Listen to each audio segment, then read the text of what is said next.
ఉన్నాడు.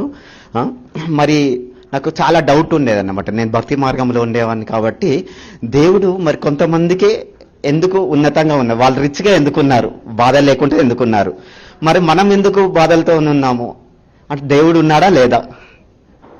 పూజలైతే చేస్తున్నాం కానీ దేవుడు ఉన్నాడా లేదా అని నాకు చాలా డౌట్ అన్నమాట. మరి ఉంటే ఇలా ఎందుకు చేస్తున్నాడు? Yes or no friends?